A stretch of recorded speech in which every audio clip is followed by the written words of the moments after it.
નમસ્કાર મિત્રો, આજના વિડીયોની અંદર આપણે પપૈયા વિશે વાત કરીશું. જો કે પપૈયું આપણા શરીર માટે કેટલું ઉપયોગી છે. જો કે મિત્રો, પપૈયું કાચું પપૈયું પણ આપણે ખાઈ શકીએ, પાકું પપૈયું પણ ખાઈ શકીએ, પણ એને ખાવાનો યોગ્ય સમય કયો, કઈ સમસ્યાની અંદર આપણે ન ખાવું જોઈએ, ક્યારે ખાવું જોઈએ અને કેટલા લાભ આપણને આપી શકે.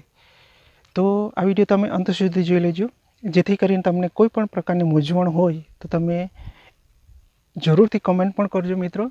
અને પપૈયું, કાચું પપૈયું પ્લસ પાકું પપૈયું, એના પાનનો પણ ઉપયોગ કરી શકાય, એના બીજનો પણ ઉપયોગ કરી શકાય. જો કે આખું એનું જે ફળ છે કમ્પ્લીટ આપણને રાહત આપી શકે છે. ઘણી એવી બીમારીઓ આપણા શરીરની અંદર એ કંટ્રોલ પણ કરે છે.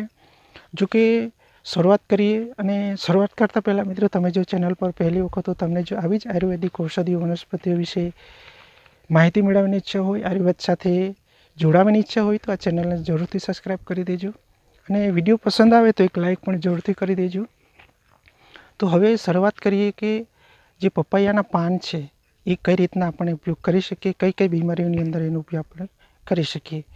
તો ઘણી વખત આપણને કમળાની અસર થતી હોય. જો કે કમળો એક ખૂબ જ એમ જોવા જઈએ તો ઘાતક રોગ પણ છે મિત્રો. એની અંદર થોડી ઘણી જ અંશે આપણે લાપરવાહી કરીએ તો ઘણી એવી તકલીફનો પણ આપણે અનુભવ કરવો પણ પડે.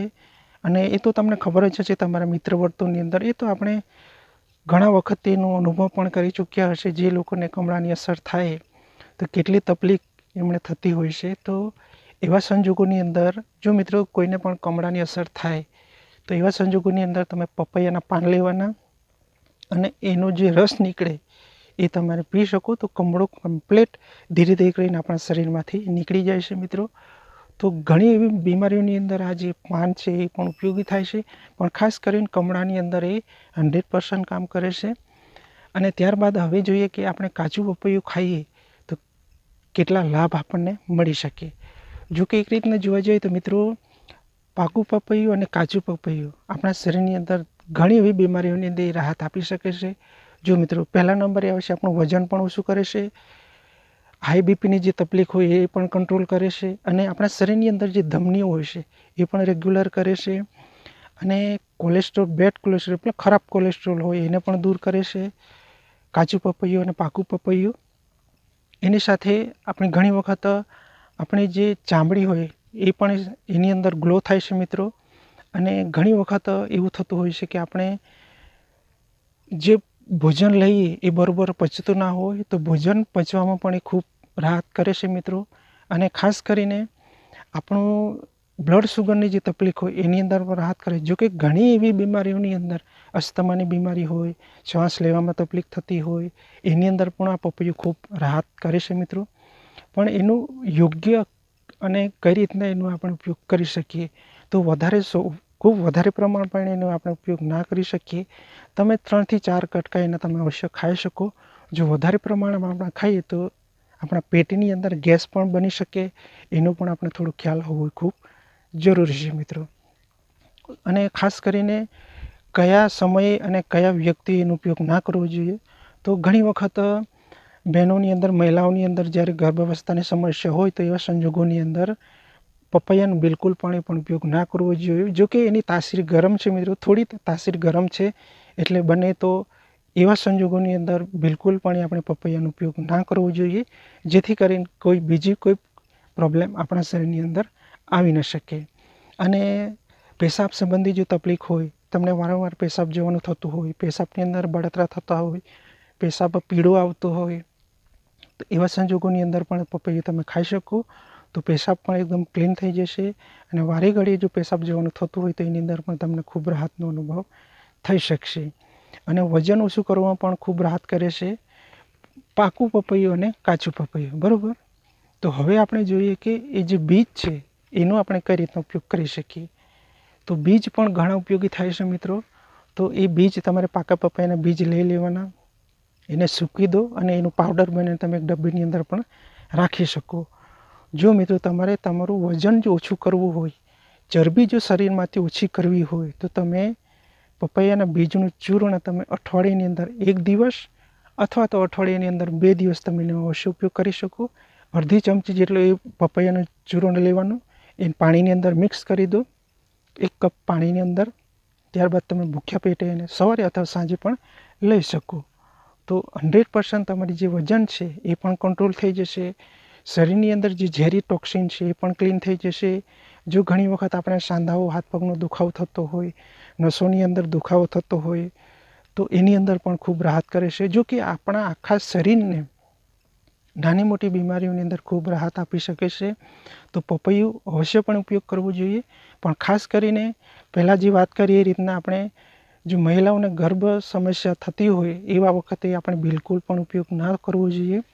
તો એનું ખાસ આપણે જાણકારી પણ હોવી જોઈએ. જો કે મિત્રો ઘણા એવા ફળ છે, જો કે ફળ આપણને ઘણા એવા તકલીફની અંદર રાહત તો આપી જ શકે છે, પણ ઘણા એવા સંજોગો હોય, એવા સંજોગોની અંદર આપણે એનો ઉપયોગ બિલકુલ પણ ના પણ કરવો જોઈએ, જેથી કરીને એ બીજી કોઈ સમસ્યા આપણા શરીરની અંદર ઉદ્ભવી પણ શકે. એનું પણ આપણે થોડું ઘણું છે ખ્યાલ હોવો ખૂબ જરૂરી છે મિત્રો. તો ઘણા એવા બીમારીઓની અંદર આ કાચું પપૈયું, પાકું પપૈયું, પપૈયાના પાનનો રસ, એનો પણ આપણે ઉપયોગ કરી અને ઘણી એવી બીમારીઓની અંદર આપણે રાહત મેળવી શકીએ. તો એક રીતે જોવા જઈએ તો મિત્રો આ જે પપૈયું છે એ આપણા શરીર માટે ખૂબ ઉપયોગી છે, લાભકારી છે. તો અવશ્યપણે આનો ઉપયોગ આપણે કરવો જોઈએ. જો તમે કાચા પપૈયાનું શાક પણ ખાઈ શકો, પ્લસ તમે એમ જ પણ ખાઈ શકો, તો પણ કોઈ પ્રકારની તમને તકલીફ થશે નહીં. એ પણ તમે પ્રેક્ટિકલી અનુભવ કરી જોજો. અને પાકું પપૈયું જો તમે ખાઓ તો ખાસ કરીને વધારે 4 થી 5 તમે કટકા એને અવશ્ય ખાઈ શકો. વધારે ખાશો તો તમને પેટની અંદર ગેસ અને થોડું અપચો આફરો જેવો અનુભવ પણ થઈ શકે. એનું પણ આપણે થોડું ખાસ ધ્યાન રાખવું જોઈએ. અને પપૈયું ખાધા પછી તમારે મિત્રો ખાટું વસ્તુ, લીંબુ અથવા દહીં અથવા એવું ખાટું વસ્તુ કોઈ પણ આપણે લેવાનું નથી. એનું ખાસ ધ્યાન રાખજો. અને જો ભૂલે ચૂકે આવું જો પ્રોબ્લેમ થાય અને ભૂલથી આપણે કોઈ પપૈયું ખાધા પછી લીંબુ અથવા જે પણ ખાટું પદાર્થ આપણે લઈએ તો એ રિએક્શન થઈ શકે. એનું ખાસ ધ્યાન રાખજો. તો એ મેન વાત હતી કે પપૈયા સાથે આપણે કયું ફળ આપણે ના ખાવી જોઈએ. તો ઘણા એવા આપણે આયુર્વેદિક નિયમો પણ છે મિત્રો. જો કે અમુક ફળ સાથે આ ફળ આપણે ખાવું ના જોઈએ. જો કે વિરુદ્ધ આહાર ગણાય.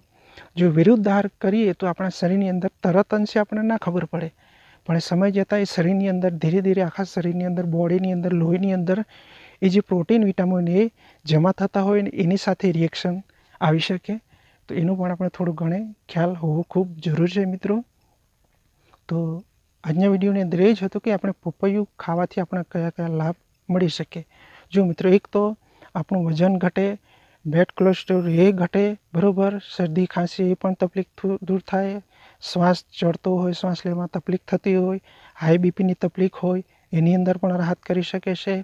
પ્લસ તમારે પેટ સંબંધિત કોઈ પ્રકારની તકલીફ હોય, આંતરડાનું સાફ કરવાનું પણ કામ કરે છે, મળત્યાગ પણ બરાબર આવી જશે. અને પેશાબ સંબંધી તકલીફ હોય એની અંદર પણ તમને રાહત મળશે. અને સ્કિન સંબંધી જો ચામડી પર કોઈ પ્રકારની તમને એલર્જી થતી હોય એની અંદર પણ રાહત કરી શકશે. તો એ પણ ઘણા એવા નાની મોટી બીમારીની અંદર આ પપૈયું ખૂબ ઉપયોગી આપણને બને છે. તો એનો અવશ્ય આપણે ઉપયોગ કરવો જોઈએ. અને ખાસ કરીને તમારે બીજ તમે એનું ચૂર્ણ બને રાખી શકો. જો વજન ઘટાડવું હોય તો, પ્લસ બીપીની તકલીફ હોય તો એની અંદર પણ તમે 1 ચમચી જેટલું એનું ચૂર્ણ પાણી સાથે મિક્સ કરીને પી શકો. અને પ્લસ તમારે ચહેરાની ચામડી જો ગ્લો કરવી હોય તો એની અંદર પણ બીજનું ચૂર્ણ તમે ઉપયોગ કરી શકો. અને પ્લસ તમારે લોહીની અંદર કોઈ પણ પ્રકારની ખરાબી હોય, ઇન્ફેક્શન હોય તો એની અંદર પણ એ ખૂબ ઝડપથી રાહતનું તમે એ જે કંઈ તકલીફ હોય એ ધીરે ધીરે કરીને આપણા શરીરથી પરસેવા દ્વારા અથવા તો પેશાબ દ્વારા એ નીકળી જતી હોય છે. જો તમે પપૈયાના બીજનું ચૂર્ણનો ઉપયોગ કરો તો એ પેશાબ દ્વારા અથવા પરસેવા દ્વારા આપણા શરીરમાંથી ઝેરી તત્વો છે એ નીકળી જતા હોય છે. પ્લસ તમારા વાળ પણ એકદમ મુલાયમ થશે, વાળ પણ કાળા થશે, જો કે આપણે લાંબા સમય સુધી એનો ઉપયોગ કરીએ તો. જો કે આયુર્વેદનો નિયમ જ જે છે કે મિત્રો આપણે આયુર્વેદિક ઔષધિ કોઈ પણ ઉપયોગ કરીએ તો એ ધીરે ધીરે કરીને લાંબા સમયે એનો ઉપયોગ કરવો પડે તો જ એ જે પ્રોબ્લેમ છે એ જળમૂળમાંથી આપણે દૂર કરી શકીએ. તો એનું પણ આપણે થોડુંક ઘણે અંશે ખ્યાલ હોવો ખૂબ જરૂરી છે. જો કે ઉતાવળી આપણે કોઈ પણ પરિણામ આપણે મેળવી પણ શકીએ, પણ એ પરિણામ મળી પણ જાય, પણ સમય જતાં એ ઘણી તકલીફ પણ આપણને કરવી પડે. તો એનું પણ આપણે થોડું ઘણે અંશે ખ્યાલ હોવું ખૂબ જરૂરી છે. તો આ વિડીયોની અંદર એ જ હતું કે કાચું પપૈયું, પાક્યું પપૈયું, પપૈયાના બીજ પ્લસ પપૈયાના પાનનો રસ એનો ઉપયોગ આપણે કઈ કઈ બીમારીઓની અંદર કરી શકીએ, જેથી કરીને આપણે એનો લાભ અને ઘણી એવી વધારે પડતી આપણે ટેબ્લેટો ગોળીઓથી આપણે બચી શકીએ. તો બને ત્યાં સુધી આપણે આયુર્વેદ સાથે જોડાઈ અને આપણા શરીરને સારું અને લાંબુ આયુષ્ય આપણે જીવી શકીએ. તો મળીએ બીજા વિડીયોની અંદર. ત્યાં સુધી તમારો ખ્યાલ રાખજો, પરિવારનો ખ્યાલ રાખજો, અને ખાસ કરીને તમારું આ શરીર અમૂલ્ય ભગવાનની ભેટ છે મિત્રો. જો કે આ માનવ અવતાર છે, એની અંદર જ આપણે સારા કર્મો પણ કરી શકીશું, સારા સારા પુસ્તકોનું વાંચન પણ કરી શકીશું. જેટલું બને ત્યાં સુધી સારા કર્મ કરો તો કોઈ પણ પ્રકારનો તમને ડર પણ રહેશે નહીં. તો બને ત્યાં સુધી તમારું ખાસ ધ્યાન રાખજો, પરિવારનું ખાસ ધ્યાન રાખજો. તો મળીએ બીજા વિડીયોની અંદર. ત્યાં સુધી મારા તમામ દર્શક મિત્રો જય શ્રી કૃષ્ણ, રાધે રાધે.